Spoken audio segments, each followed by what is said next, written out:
provides that every person has the right peacefully and unarmed. I want you to note that. Peacefully and unarmed. To convene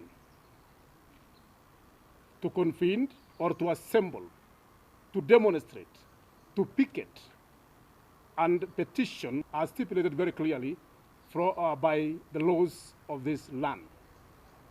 However, I want to put it very clear, as much as you are allowed to do all those underlined, intending to convene any meeting or a public procession shall notify the regulating officer of such intent at least 3 days, but not more than 14 days before the proposed date of the public meeting or procession. I want you to take note of that. You are supposed to notify police in 3 days so that they are aware of what is your intent. That is by mentioning the place, time, and the intention of your procession, picketing, or whatever the exercise mentioned hereby. Therefore, any person that will participate in the planned demonstration is notified to do so peacefully as guided by the Constitution of Kenya and any other supporting legal framework. If you fall under the stipulated regulation, as I've mentioned, then you're allowed. We wish to assure all Kenyans, and persons of goodwill within the city of Nairobi that we have taken appropriate security measures to ensure public safety and freedom of movement to all Kenyans. Come tomorrow. We promise Kenyans, and we wish to inform them as well, that we are ready to secure their lives and property. Come tomorrow. However, we hereby caution that any person that will preach the peace or break the law during the procession shall be dealt with decisively accordingly to the law. I want that to be noted very clear. However, we hereby caution that any person that will preach the peace or break the law during the procession shall be dealt with decisively accordingly to the law. And this therefore informs very clear that any other person who meets the threshold of the Public Order Act of 2012 shall be allowed to process, to picket, or in any case or the other, is allowed at the same time to serve any intent to the authorities of the government. But if you don't meet those thresholds, which as at now, as I speak here, none of those intending to participate tomorrow have met the thresholds of Public Order Act of 2012. That therefore, it is very clear within the law what is supposed of any other person of goodwill to this country, of goodwill to the city of Nairobi, to ensure that he or she complies with the law. He or she is binded by the law. And therefore, our statement stands unguided by the law as stipulated in the Constitution of this country. Thank you very much.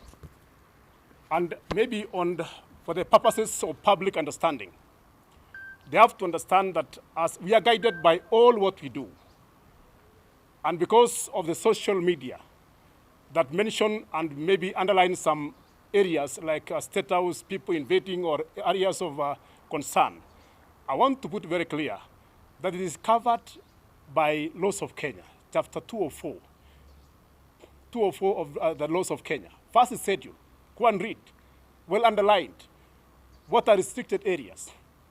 What are those restricted areas?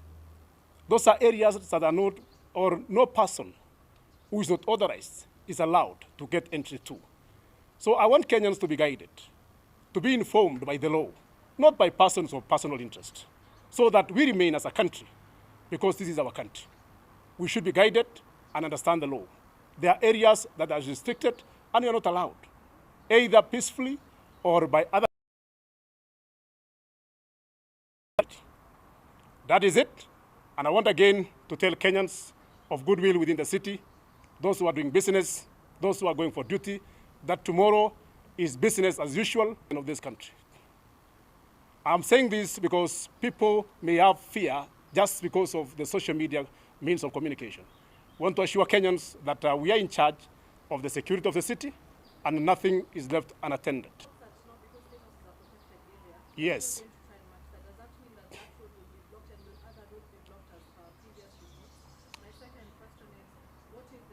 The instructions are indicated in our laws. As I put it very clear, if it is an illegal procession, it shall be made by the parameters of law. That is very clear.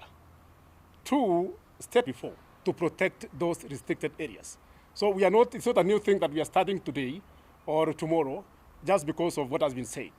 Those roads and those areas remain always protected as if you don't meet the thresholds. At the moment, what you're saying, whatever is being planned tomorrow, it's unlawful. Yes, it is, because it hasn't met the thresholds, and we've not authorized its order. Then it is illegal. Yes, that is what we are saying. The law is clear on that. You have seen, like during campaigns, we have like a number of police officers. Do you have a more in charge of security, like let's say 2,000? Well, thank you. I want to just assure you that as Kenyans, we will secure a city. We will secure a city depending.